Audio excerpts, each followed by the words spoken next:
Thanks for choosing this free Anfield Index podcast. If you'd prefer to listen to this or any of our other shows without adverts, then now's the time to check out Anfield Index Pro. With AI Pro, you can supercharge your entire listening experience. You'll not only get all of our podcasts without the ads, but you'll have them far faster with our quick publish feature available exclusively for subscribers. AI Pro also puts you in the heart of our sound studio, with an option to listen to many of our shows live and interact with the podcasters in real time as the shows are recording. Upgrading couldn't be easier. AI Pro is available on all popular podcast platforms, and we have our own apps for Apple and Android. Just head on over to AnfieldIndexPro.com and get started today. Hello and welcome to your World Cup Daily. I'm Dave Hendrick, joined as always by Mr. Karl Matchett. How are you, sir? I am absolutely buzzing, mate. There is only 2 more international football matches to get through before we can look forward to the Nations League. The real excitement is the Nations League. I mean, that's what the game is played for. But yes, we have 2 games left in this World Cup. We've already previewed one of them, that being Morocco versus Croatia. So that just leaves us with the World Cup final to talk about. Argentina versus France. Both teams going for their 3rd ever World Cup victory. France obviously victorious in 98 and 2018. Argentina have had to wait a while. 1978 they were winners. 1986 they were winners. They've lost 2 finals since, in 90 and 2014. The French, of course, did lose in 06. So both of these countries know what it's like to experience the heartbreak of defeat. They know what it's like to feel the joy of victory. Karl, this is probably the final most people wanted pre-tournament, other than France versus Brazil. Yeah, I think so. I think it felt like a lot of people, once we knew we could get it anyway, wanted the Argentina-Brazil semi-final. Obviously, if that ever happened in a final, that's its own thing. But as a semi-final, I think that's the game of the tournament that everybody wanted. And since we didn't get that, I think this was the next in line, basically. There's lots and lots of subplots and storylines here, and definitely at least a couple of the most watchable or most watched players on show. And I guess if we are covering all bases, it's probably the final that Qatar wanted as well, and FIFA and everything else involved in this sham of a facade of a terrible travesty of a tournament. Yeah, Qatar probably wanted France-Brazil because Qatar chose Mbappe and Neymar to be the faces of their club project at PSG. Messi has obviously now joined PSG, and Messi is the number 1 player in world football over the last 15 years. So, yeah, they if they couldn't have Brazil, France, I think their next choice was to have the little man and his team. And look, it does kind of come down to Messi versus Mbappe. The two of them have had exceptional tournaments. Messi, even as Argentina began the tournament slowly, Messi was in pretty good form. Like in that Saudi Arabia game, he was the one Argentine who did look like he had turned up to play, whereas some of the rest of them maybe turned up expecting it to be a bit of a walkover. So their tournament so far, they lose to Saudi Arabia 2-1 in the first game, having gone 1-0 up. Then they beat Mexico 2-0. They changed some things around in their team, make a decision that Leandro Paredes needs to drop out, and they beat Mexico 2-0. Then they beat Poland 2-0. Then they beat Australia 2-1 in the round of 16. They beat the Netherlands on penalties after a 2-2 draw in the quarterfinals. And then they sweep Croatia side 3-0 in the semi-finals, and that plants them here. For me, Karl, they seem to have gone from strength to strength as the games have gone past. I agree. I think they've improved and impressed and generally got better tactically as a team, working together wise. It's been much improved. And I think also they have. We've done a bit of detail already on how they've changed shape to match up teams, but I think the important thing is that they haven't lost a way of playing. I think they've on the ball they've attacked the same way as they did from, let's say, game 2 onwards all the way through to the semi-finals. It's been similar combination plays. It's been in similar moments of matches where they've sensed that there's an opportunity here and they really go for it across a spell of like 10-15 minutes in matches.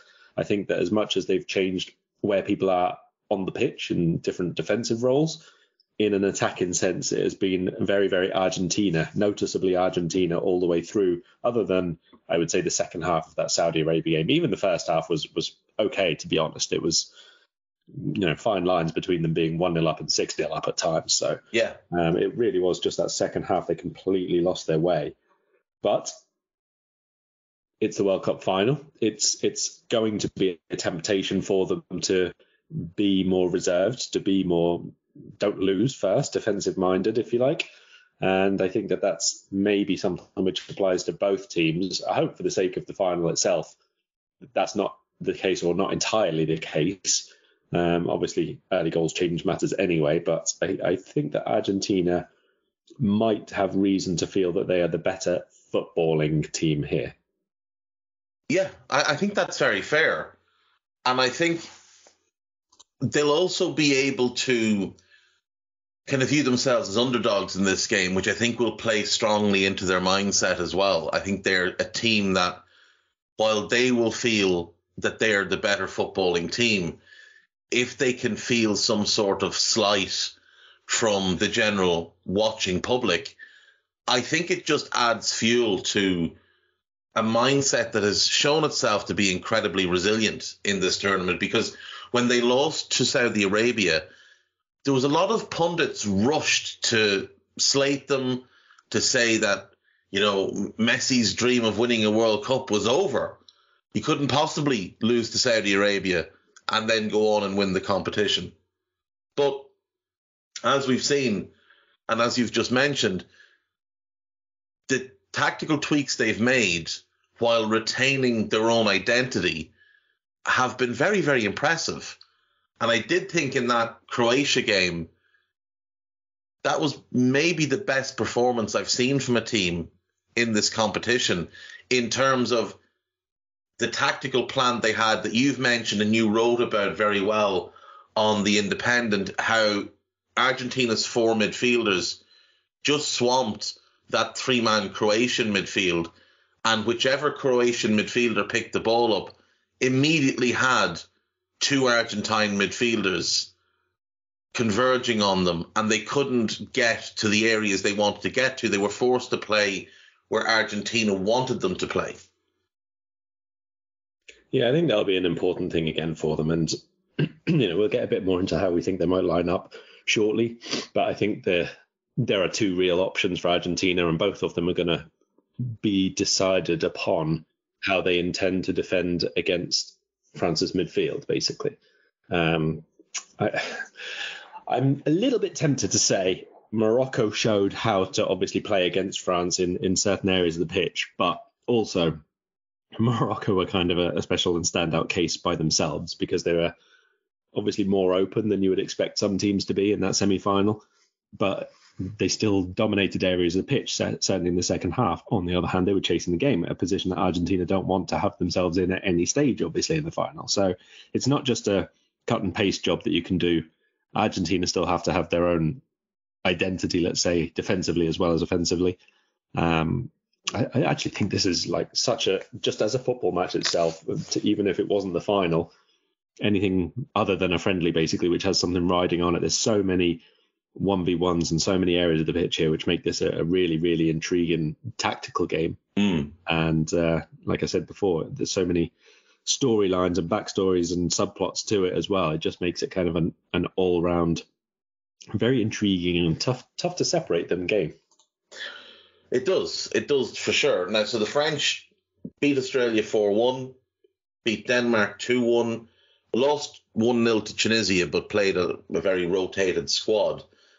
Beat Poland 3-1 in the round of 16, beat England 2-1 in the quarterfinals, and then, as you've mentioned, beat Morocco 2-0 in the semi-finals.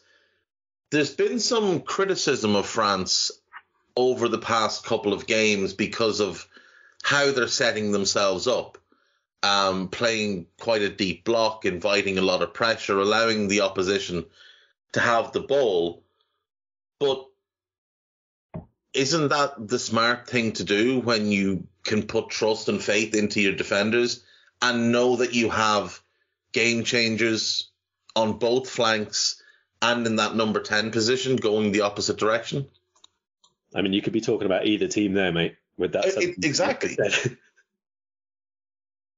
But Argentina haven't been criticised for it, whereas France, I think because France are the reigning champions. Yeah, I think that's the thing, isn't it? More is expected of them just because they won it last time. And last time it was quite explosive and dynamic, and seeing, obviously, Mbappe almost come to life. But I think it's easy to overlook the fact that that was visible because they were playing at times quite similar. You know, you could see the pace and the speed of them on the break because it was on the break, and they were hitting teams on the break at times. It wasn't always a completely dominant side. And I don't think that there's anything wrong when you haven't got all the same players to play in a slightly different way. I mean, you wouldn't expect them to just, endlessly, repeatedly make somebody do the Blaise Matuidi job, would you, when he's no longer with the squad and when they don't have that exact repeat player to come in and plug that gap? They have to find different ways of doing it. Like Adrien Rabiot, they didn't have an Adrien Rabiot last time, really. He's maybe playing more or less the Paul Pogba role, but he's not playing it the same way as Pogba did. He's not getting anywhere near as advanced as Pogba did. He's not playing with a direct number 10 ahead of him all the time. It's a different side, and I think that what Deschamps has really managed to do is allow the best players to play in a particular way which suits their game within the team structure. I don't think there's anything wrong with backing your defensive capabilities at all, especially once you're already heading games. It's not like they're sitting back and waiting for the teams to open up. They've led matches and then gone a little bit more defensive minded and compact and everything, because why not? You've got rapid players like that, Dembele on one side and Mbappe on the other. If teams overcommit against you, there's your killer second goal, or at least the chances for it. And we have seen that several times already. So there's absolutely no wrong way to get to a World Cup final as far as I'm concerned.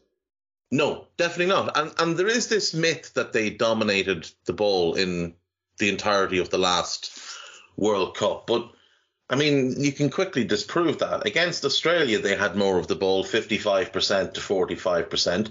But they had less of the ball against Peru, 43% to 57%. Against Denmark, they had 68% of the ball, which is the most in the tournament, but the game ended 0-0 because they couldn't find a way to break the Danes down. In the round of 16 game where they knocked out Argentina, they had 39% of the ball. In the quarter-final game against Uruguay, they did have 62% of the ball, but that's Uruguay. That's what Uruguay do. They give you the ball. They don't want the ball.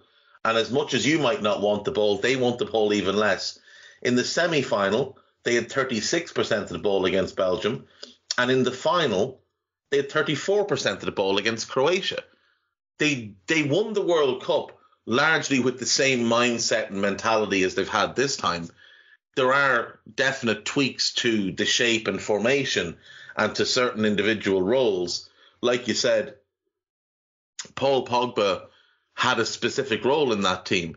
The reason he was able to have a specific role in that team is because he had Matuidi and Konate either side of him, and between them they have about 43 lungs, and they were able to do all of the running for him and allow him to play central and get forward and dictate games and things like that. They don't have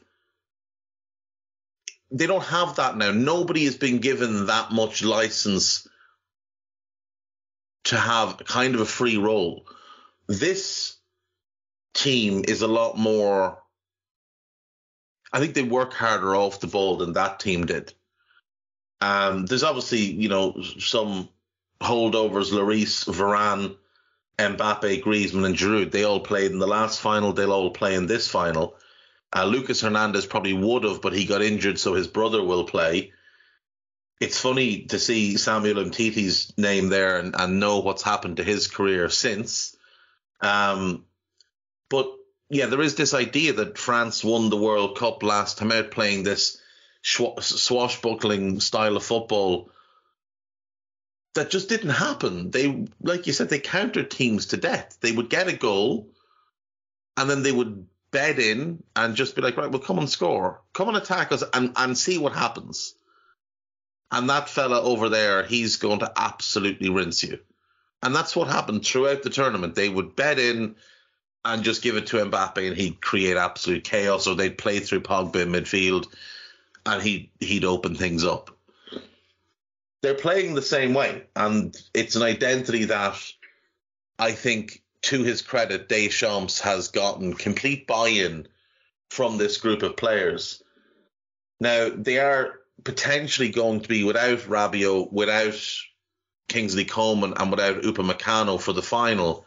The hope is apparently that Rabiot is going to be okay.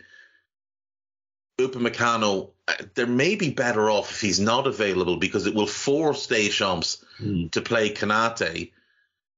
And Konate has been significantly better in this competition than Upamecano. Yeah. And then Kingsley Coman, it's a little bit unfortunate because you mentioned it in our last podcast, Ousmane Dembele hasn't had a particularly good tournament. Kingsley Coman will be the natural alternative to him. And if Coman's not an option, it's just going to be now. It was probably going to be Dembele anyway, but at least it would have been a decision if Coman was at 100%. But if he's at less than 100%, it makes it quite easy for Deschamps to just stick with what he has.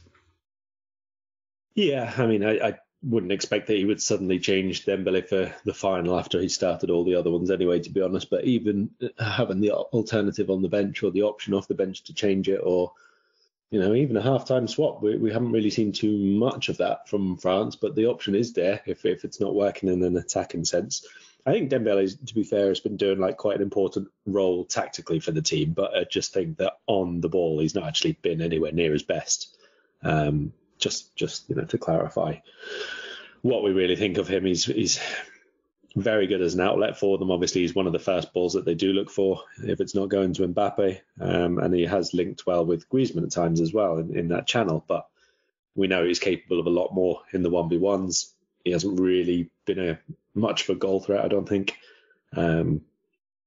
More expected of him, basically, considering the last few months that he's had, which is really the only good few months that he's had since the last World Cup. It's been quite the career circle, let's say, between World Cups for Dembele. But other than that, I think they have to have Rabiot back. I think it was illness, wasn't it, that he was out with rather than injury. So you would imagine that he's not going to miss the World Cup final unless he's literally can't get out of bed. That kind of illness. So fingers crossed for him, because he deserves it. He's been one of their best players.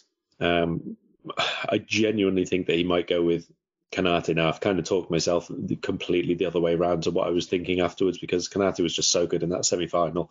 It's a show-stoppingly good performance that he produced there.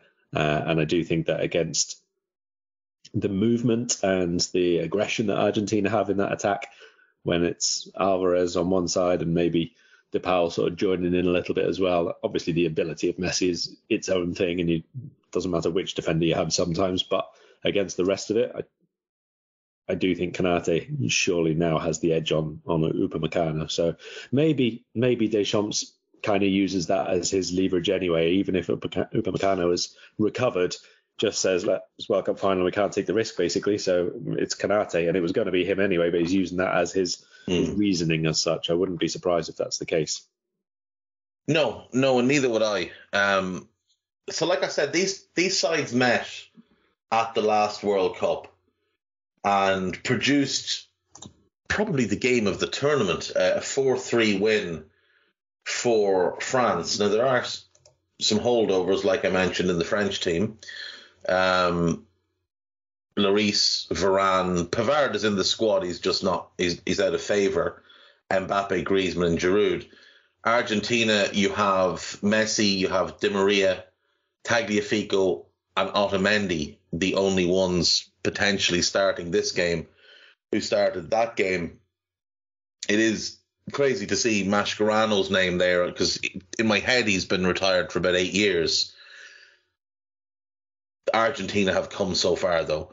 In that game, they lined up with Marcus Rojo at centre back, who, as everybody is aware, was an absolute train wreck. That game obviously will have no bearing on this game, but if we could get a game like that game, I think everybody would go home happy. Griezmann opened the scoring on 13 minutes. Di Maria and Mercado put Argentina 2-1 up. Pavard scored. Mbappe scored again. Aguero got a late consolation for the Argentines, but for about 70 minutes, that was a hell of a game. And both teams really tore into each other and produced magic. And if we can get a little bit of magic in this game on Sunday, Karl, I think everybody will be happy. I won't expect 7 goals. I think it would be probably the biggest shock you can imagine if there were 7 goals in the final. But I do think there will be goals from both teams, because I do think there are some weak links in both teams defensively. Even if Ibu starts, Koundé's not playing at his very best. Theo has had a couple of shaky games. The England game, the most shaky of them, but he also, given how much he attacks, there can often be space left in behind him. You feel like if it's not Rabiot in midfield, there might be a bit of space to play between the lines for Argentina, which is where Messi will live. And then for Argentina, you're not going to be in love with either left-back option. And Otamendi is a player that he's had a good tournament, but there's always an error just lurking around the corner with him. And would you really be surprised if either Emi Martinez or Hugo Lloris made somewhat of a howler in this final? Yeah, I mean, I'd be a lot more surprised if it was Martinez than if it was Lloris. Yeah, Lloris, I think, has played very well in some games, actually. I think that, again, a little bit of a dodgy game earlier in the tournament, but overall, I think his performances have been good, like consistently good compared to what he produces week to week in the Premier League these days.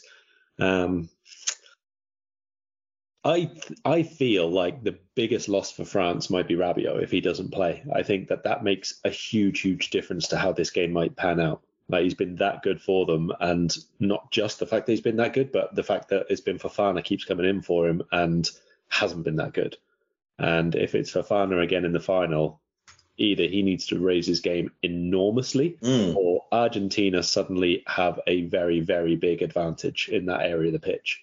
And it's not the be all and end all. We discussed the fact that across the quarters, the 4 quarters and the 2 semis, only one team who had more possession actually went on to progress. And that was only a very marginal more percentage of the ball. So it doesn't mean everything in itself, but it's not so much the having the ball as the ability to do stuff with it. And if Rabiot isn't there, if they're not controlling that area of the pitch, they are going to get the opportunity to give the ball more to McAllister, give the ball more to Messi, feed passes a little bit more through to Alvarez maybe. And that's where obviously the danger for Argentina is going to come from.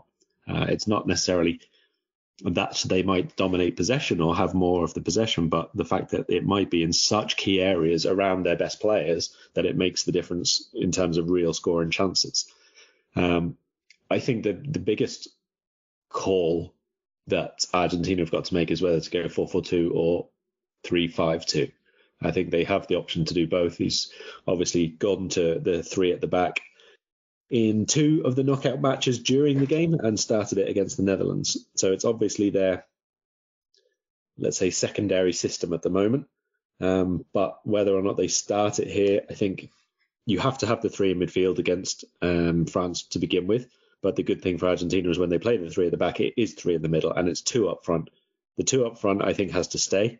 I mentioned this again in after the semi-finals, that getting Messi and Alvarez so close together has really benefited Messi because Alvarez does a lot more of the running, a lot more of the work rate for him, but that in turn benefits Argentina. So you have to keep the 2 together.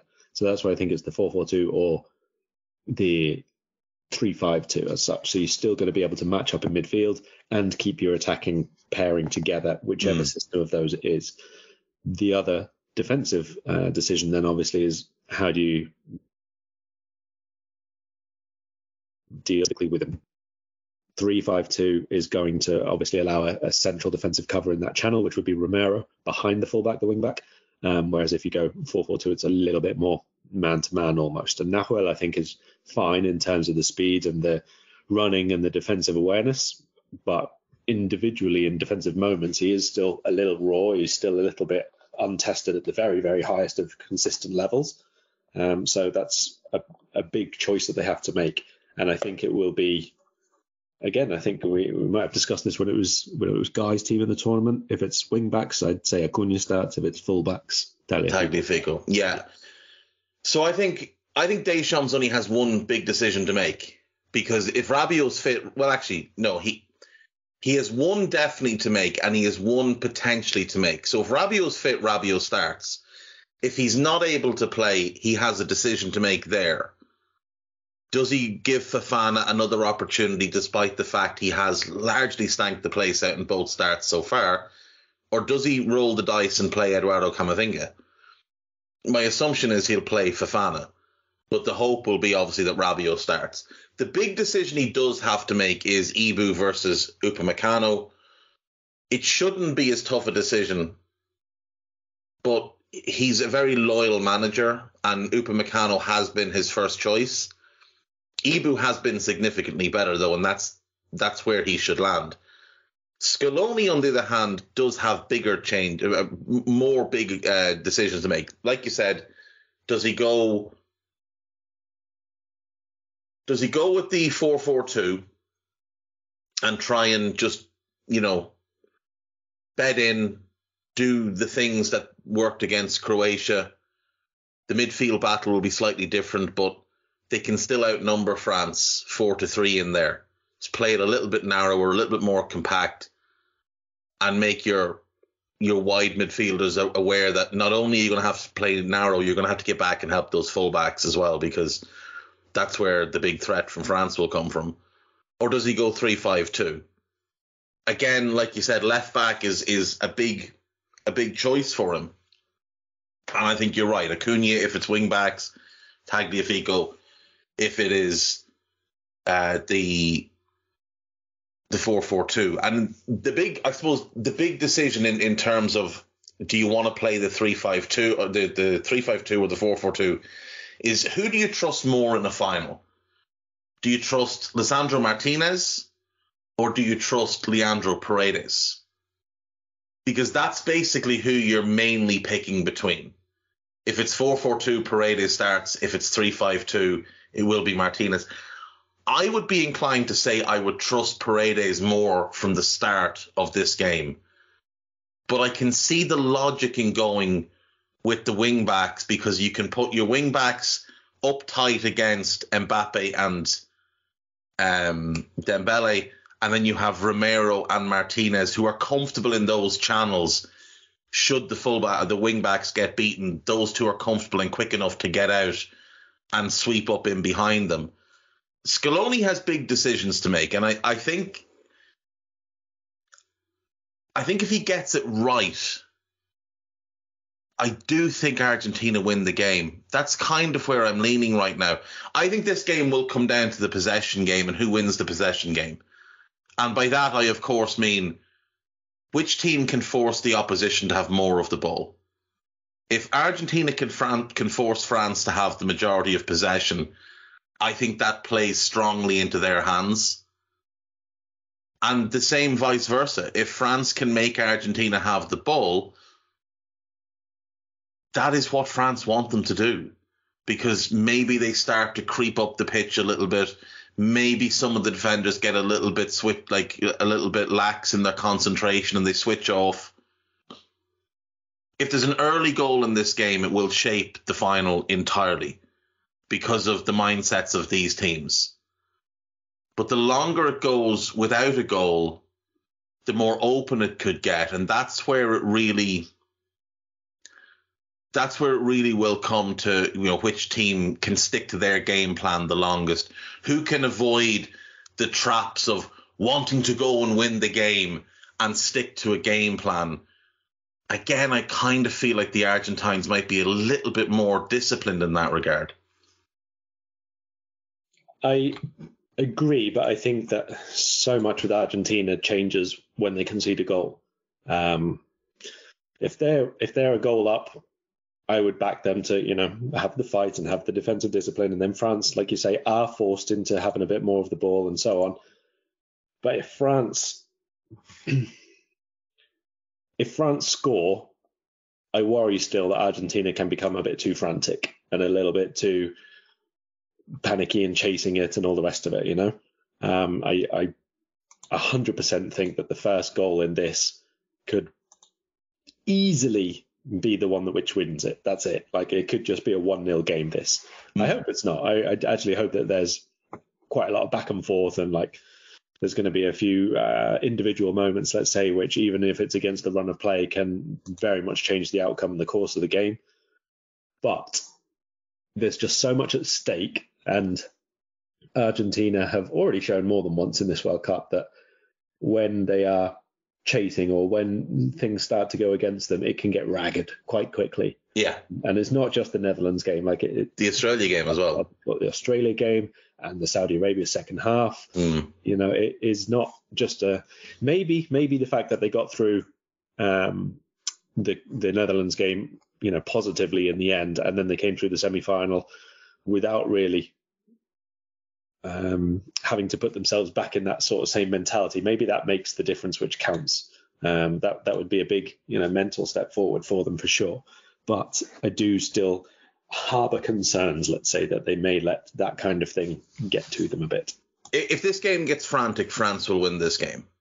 If this turns into a basketball match and it's end-to-end stuff, France will win this game. Because France are more suited to that type of high-tempo football. Argentina need to slow it down. They need to keep things in hand. They need this game to go at their tempo. They need the game to be played where they want to be played. If they start to get ragged and they start to get dragged out of position, and France start to just,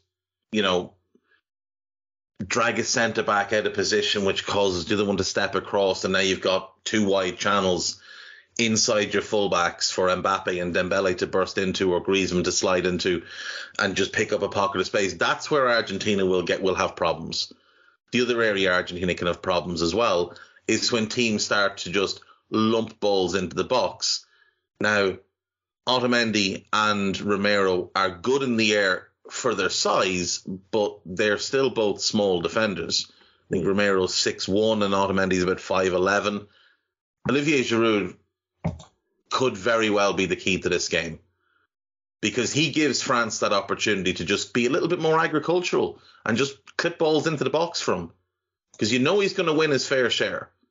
And if he's winning them and directing headers on goal, or more dangerously for Argentina, if he's knocking balls down to that onrushing three who play behind him, and Argentina's midfield is not fully switched on, there's chances for Mbappe, for Griezmann, and for Dembele. I think France have more ways to win the game. I think Argentina needed to go to plan, but I backed them to force it to plan. So you're going on Argentina win? I'm going to pick Argentina to win. I've picked France to win since pre-tournament. And this is... no, it's not probably. This is definitely my heart overruling my head. I want Argentina to win this final. Yeah. Because I want Lionel Messi to win a World Cup. And it's not because it would settle any GOAT debate or any of that nonsense. This game does not impact on what he has been as a player in any way. What it will do, though, is it will give him what he's always been denied, which is the adulation in his homeland. He'll never be as adored as Diego. He'll never be held up like Diego. Diego's not considered a man in Argentina. He's a god in Argentina. And Messi will never be that. But Argentina's relationship with Messi has always been quite a cold one. And he's always been looked at almost as if he's not fully one of them, because he left so early and, his entire rise was at Barcelona. Diego made his name in Argentina and he brought eyes to Argentina. Messi didn't. And I want him to get that adulation because he deserves it, because he is the best player that we've seen in the last 30 years. And I've said before, I will always say, until somebody else impresses me more, the best player I believe that we've ever had was Diego Maradona. But I think Messi is the greatest player we've ever had, because he hit a level of, this is the best player in the world. And for 12 years, he sustained that level. He was the best player in the world from 08 to 20. Nobody in the history of the game has been the best player in the world for that long. And the fact that he doesn't have 12 Ballon d'Ors just goes to show that that fucking award is a nonsense. This guy was head and shoulders above everybody else for 12 years. It's ludicrous. It's ridiculous, the things that he's done. And his legacy is secure no matter what. But I want him to have that adulation in his homeland. And that's the biggest reason I want him to win this competition. My brain says France have more ways to win. France will win the game. But I'm going to go for an Argentina win. I'm going to go 2-1 to Argentina. Yeah, I'm the same as you in that I actually want Argentina to win this now, but I am going to stick with who I've said all the way through since the beginning, and I'll stick with France. So I'll go same score, other way round. Yeah, I mean, that is the logical thing to do. I'm allowing myself to be illogical, which I do quite often, obviously. Yeah, and look, the World Cup has been highly illogical at times. Yeah. We've kind of ended up with a logical final, if you like, but in the most illogical of ways. Yeah, completely. Like, nobody would have thought, like, everybody, France were clearly the favourite. If everything went to plan, France were clearly the favourites to end up in the final. The only team that looked like they could stop them along the way when you did a pre-tournament bracket was Portugal. We might get Portugal at their apex could stop them, because they have not the same level of talent, but a very similar level of talent. But the other side, I think a lot of people looked and thought it'll be Argentina or Brazil. But no one had Morocco in the semi-final bracket. No one, pre-tournament, no one looked at Morocco and Croatia and thought they're definitely two of the semi-finalists. Yeah, because they were in a group of Belgium, and there was an assumption that Belgium would come out of it. Like, no one had Saudi Arabia beating Argentina in the first game, and I think when that happened, a lot of people wrote Argentina off, as I said earlier. I just think it's been, like you said, a completely illogical World Cup that's given us a logical final. But I want an illogical end. And there's part of me that would love, like, if it was anyone else, I'd be 100% backing France if they were playing anyone else. Because I'd love to see the history of back-to-back World Cups, because we've only ever seen it twice. Italy in 34 and 38, and Brazil in 58 and 62. So it's been 60 years since anyone retained a World Cup, and I kind of look at the French team and the squad and the under 21s and think, two might not be the end of it. They could win 3 or 4 in a row because they've got that much ridiculous talent. And it's not an impossibility, because the World Cup is only every 4 years. It's not an impossibility that in 4 years they could win it again, and then following that they could win it again. Mm. There's just so much talent there, but I want Messi to have his moment. And there's other players in that squad as well, like Enzo Fernandez. How amazing would it be to have the rise that Enzo has had over the last 6 months, from playing for River Plate, going to Benfica, making his name in Europe, and all of a sudden he's now a foundational piece. Alexis McAllister. Imagine if Brighton and Hove Albion, imagine the Brighton and Hove Albion tweet, "We have a World Cup winner." Brighton have spent most of our lives in the lower leagues. When I had a season ticket at Brighton, they played in the lower leagues. They were shit. The stadium was shit. The club was a shambles. They were in debt. And all you ever heard from the locals was, this summer might be the last summer. We might go out of business. And now here they are with a player in a World Cup. Like this, Aston Villa, they've been garbage. They're managed by Unai Emery now, which is to your delight, and their goalkeepers playing in a World Cup final. Like there's good stories out of this Argentine team, and like I love Christian Romero as well. So yeah, I mean it's mostly Messi, but there's a few others there that I'd like to see. I'd like to see have their triumph, but yeah. So I'll go 2-1 to Argentina. You've got 2-1 France. We'll bring Guy in and we'll get a deciding vote. Guy, prediction for the final. 4-3 Argentina. Beautiful. That's the best final ever, if that. That's literally the best final ever.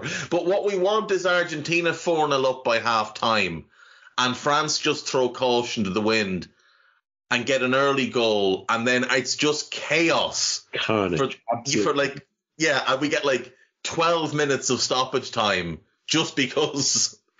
Yeah, that's what we want. Right, guys, stick with us then. Let's do, before we go, let's do players of your player of the tournament. Karl, start with you. Who's your player of the tournament? I think it's only between two now. Obviously, Mbappe was definitely in the running earlier on, but I think over the last two knockout games, Griezmann has eclipsed him. So I think it's between him and Messi, personally. And in terms of the golden ball, I would be absolutely okay with it being determined out of the two who has the better final overall. But for naming it right now, I think I would have to go Messi just about. Yeah, and I agree with 100% with what you've said. I think it is those two. I think if Mbappe were to do something ludicrous in the final, like score a hat-trick, yeah, you could absolutely warrant giving it to him, because through the group stage and round of 16, he was the best player at the tournament. But the last two games, he's been below what was expected, and Griezmann has been absolutely outrageous throughout the whole thing, as has Messi. I think one of the reasons I wanted to do it today was to not have it, skewed by what happens in the final. Though, as you mentioned pre-tournament, it often goes to a player on the losing side rather than a player on the winning side in the final. So, Messi could have more heartbreak but be voted player of the tournament as he was in 2014. So I'll go Messi as well. Guy, who's your player of the tournament? Because I hope Argentina win, I'll go Griezmann. I think Messi has been the best, because I think although Griezmann's role's so important and it's changed so much from what you expect, Argentina don't have the second best team in this, or one of the best teams in this tournament. That's fair. We've spoken about Brazil, we've spoken about Serbia.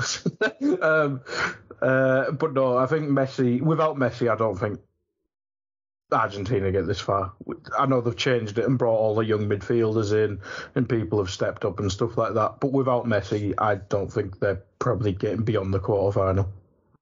I would agree. I think if you look, like the Netherlands squad, I would say is as strong as Argentina's, maybe even a little bit stronger without Messi, but Argentina have Messi, and that's what makes the difference. Portugal are stronger. I would say Spain are about as strong, but they don't have Messi. And there's others as well. Like England have a better squad than Argentina. They just don't have Messi or the right mindset or the right manager. Right, young player of the tournament. Guy, we'll go to you first. An under 20, a 23 and under player who for you has been the best at the tournament. How old is Julian Alvarez? He is 22, I believe. I will go with him because, as I mentioned, today's pod that we're recording, I think without him coming in for Lautaro Martinez again, the way he works with Messi up front and obviously the way Lautaro was playing, I think Alvarez coming in, just being an off-ball demon, just being able to be in the right positions at the right times as well. I think off the top of my head, because I didn't plan any of this out, I just thought it's him. I think he's made the biggest impact out of the young players I can think of. I think that's a fair shout. Karl, who would you go for as your young player of the tournament? I will go for Josko Gvardiol, just about overall. I think aside from, 25 minutes against Lionel Messi, he's been a standout for his team. A big part of the reason they got as far as they did.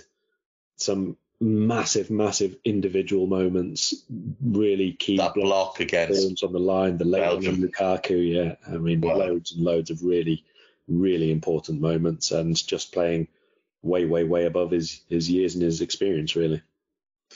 Yeah, I'm also going to go for a defeated semi-finalist, Azzedine Ounahi of Morocco. I think he has absolutely established himself as a player to watch moving forward. I would be stunned, absolutely stunned, if there's not at least one sizable offer for him in January from a big club.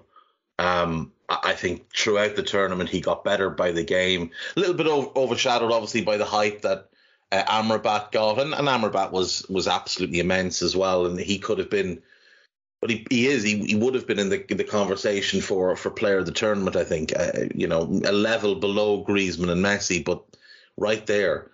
But Ounahi's the one for me, and a big part of it, I think, is I wasn't familiar with his game before the tournament. Like Guardiola expected, because he's been immense, and the question was how much could he carry Lovren, and he could carry him quite a bit until Lovren went AWOL in the semi-final and cost Croatia 2 goals with just sheer stupidity. Like even the third goal, if Guardiola gets beaten by Messi, fair enough, everybody gets beaten by Messi. If Lovren does his job, Alvarez isn't tapping home from 4 yards out with no defender around him.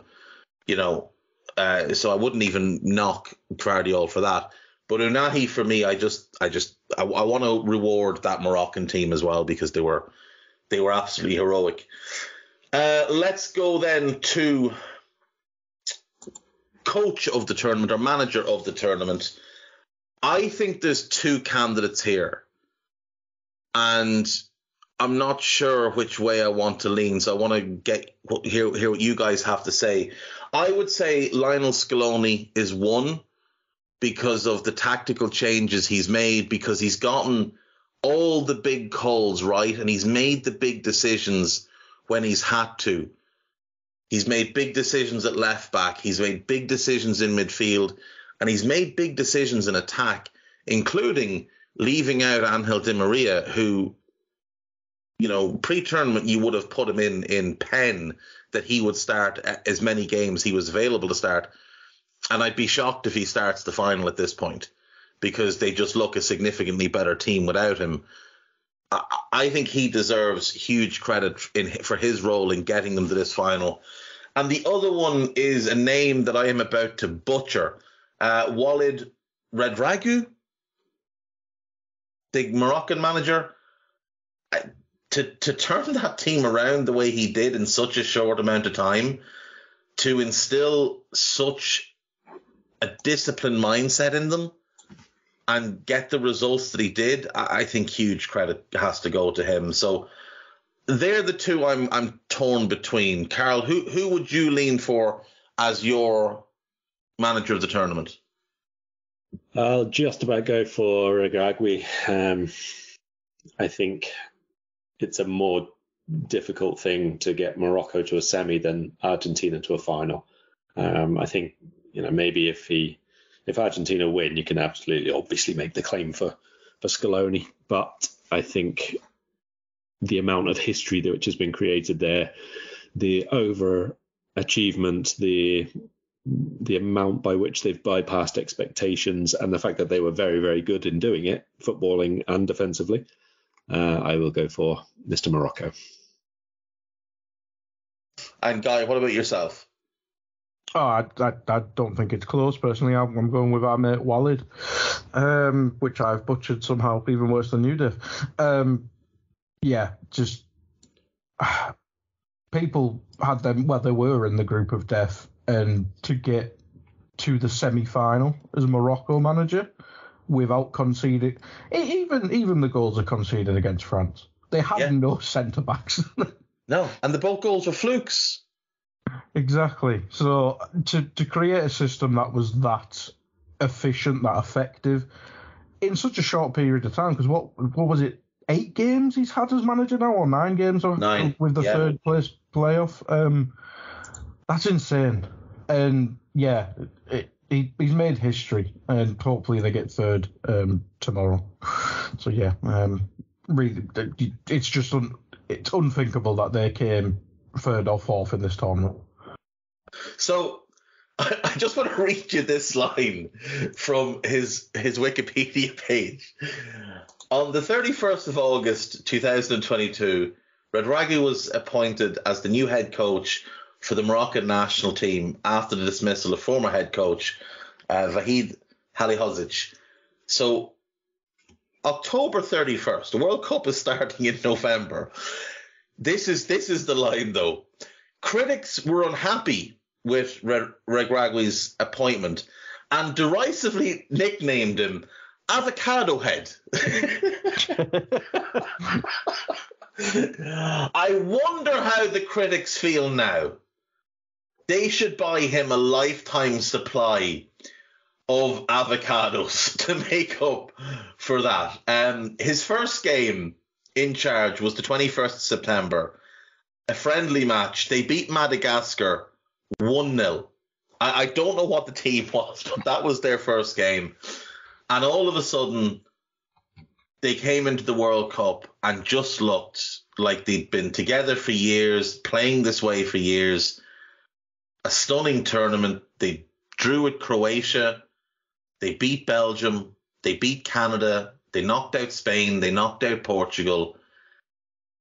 And it was just a step too far, unfortunately, against France. The injuries mounted up. They lost Agard before the game. Mazraoui and Saiss clearly weren't fit. Saiss went off really early. Agard went off, or Mazraoui went off at half time.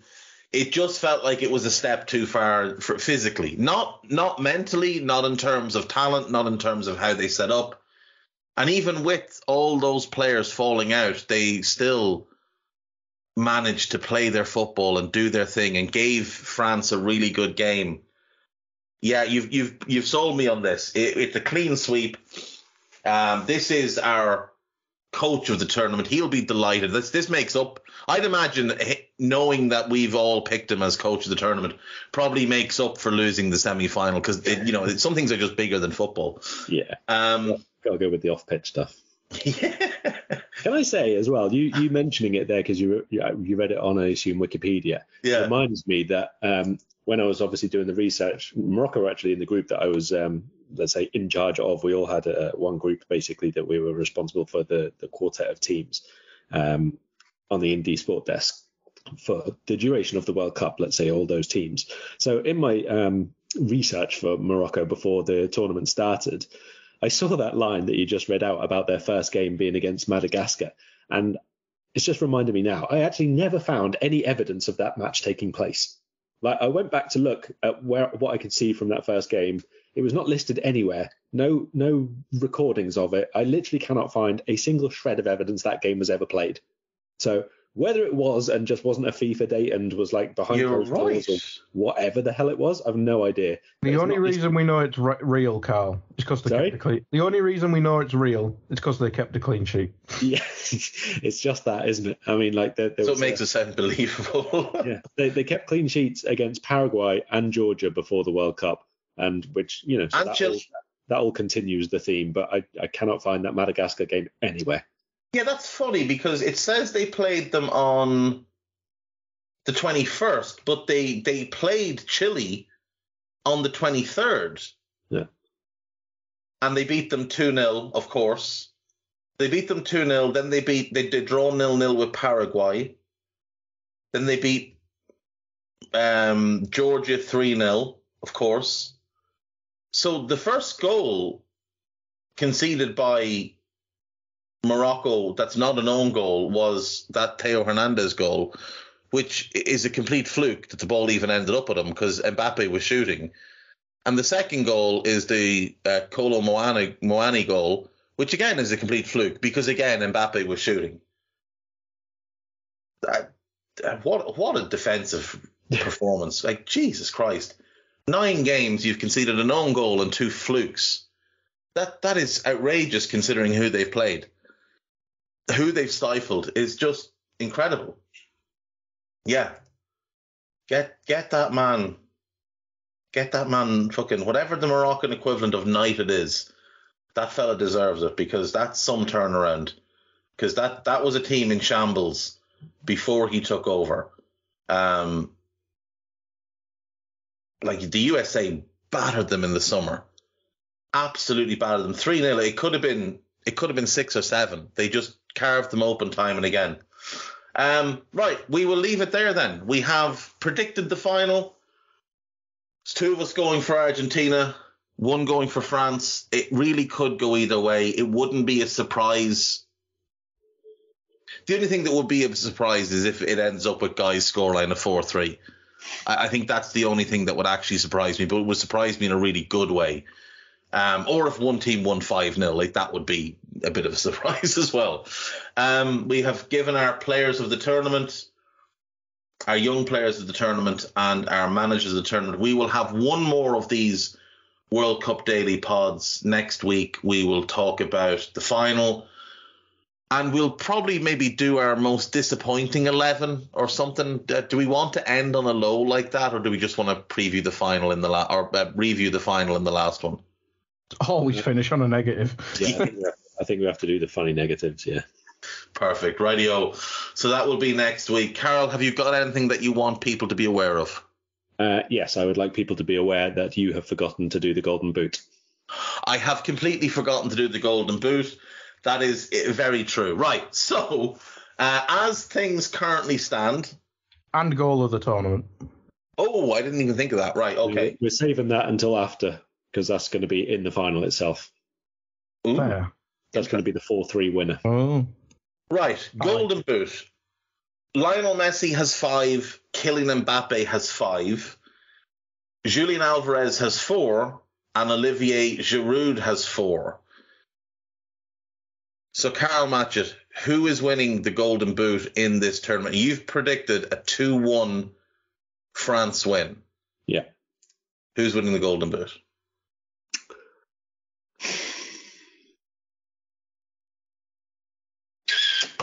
After goals, it's assists. Should point that out. So if they finish level, it goes to assists. If they still finish level, it goes to minutes played. So at the moment, neither Alvarez nor Giroud have have an assist. Mbappe has 2 and Messi has 3. So Messi is technically ahead at the minute. But if Mbappe equals him with an assist and neither of them score, Mbappe will win it on minutes played because he's like a full game fewer than Messi is. So it is marginally Messi at the minute if neither of them do anything. But if France are scoring 2, I have to imagine Mbappe does something for one of them. So I'm going to go with Mbappe just by maths. And Guy Drinkle, who's your pick for Golden Boot? Julian Alvarez is getting all 4 goals for Argentina. You're getting a Julian Alvarez tattoo after this World Cup, aren't you? I like an FM region, you know. He doesn't really exist, does he? It's a bit disappointing that Guy is such a fanboy of a Man City forward, isn't it? You have to. If we ever sign anyone from South America, I will change my ways, but we will never do that. We only buy people for 80 mil after they've come to Europe. Yeah. We don't spend 80 mil, I should say. It is just a bit mad to think that him and Enzo moved for a combined 30 million, and we were too scared to do it because we watched them both for 2 years. I really think it'll be Messi though. I think it'll be Messi because I'm going 2-1 to Argentina, and if Argentina score 2 goals, Messi is going to be involved in at least one of them, probably both. So and Argentina are definitely getting a penalty again. Well, there's the thing. France have had a couple of questionable decisions go in their favour, as have Argentina. So maybe it comes down to who the refs like more. If Teo plays like he does against England, Messi will get 5 penalties in this game. True. Do you know, we'll finish on this. My favourite Messi thing right now is the villain arc of just being a complete prick pre and post game. I love it. I think it's what he's needed for a long time. I just think he is going to, by sheer force of will, make this a really competitive game. And if he can pull off a bit of magic, that's where Argentina win it. So I'll go for him to win the Golden Boot, to go with his Golden Ball. And then that will be his last World Cup match. He'll probably play at the next Copa America because they're defending champions. And if they could go to that, having won this and win the Copa as well, they would match what Spain did in winning 3 successive international tournaments. And then he'll have been part of one of the greatest international teams of all time, or one of the most successful international teams of all time, and one of the greatest and or most successful club teams of all time. And that, I think, will matter a lot to him, because unlike the man who has been fakely compared to him for a decade, team is what matters to Lionel Messi. Team success, not individual success. And yeah, I think that's why he warrants this. Is there actually any work that you've done that you would like to make people aware of? I'll plug them on the last one after the final. Cool enough. Give Karl's Twitter a follow, @KarlMatchit. You'll find most of his work linked there, or just go to the Independent website and read what has been very, very good coverage. Some people are under the impression that there's a paywall on the Independent. There's not. When that little message thing pops up, if you just click "I'll try later," it disappears and you can just read the work that is being done. And it has been very good work and very important work by Miguel Delaney, who has been at the tournament, highlighting some of the issues around the World Cup. So do make sure you check all of that out. Follow Guy Drinkle @GuyDrinkle, and we'll see you after the final. Bye-bye. We hope you enjoyed listening to this Anfield Index show. Please be sure to subscribe to our channel so future podcasts find their way to your device automatically. There's nothing quite like fan engagement, and we'd love to know what you think of anything discussed on this show. The best way to get in touch is over on our free Discord community, where both podcasters and listeners debate the hottest LFC topics 24/7. Sign up free now at AnfieldIndex.com/Discord. You won't regret it. You can also follow us on Twitter @Anfield Index, and find us on Facebook by searching for Anfield Index. Oh, and before you go, we'd love it if you could leave us a 5-star review on your favourite podcast app. It only takes a couple of seconds, and it means the world to the people who create these free shows.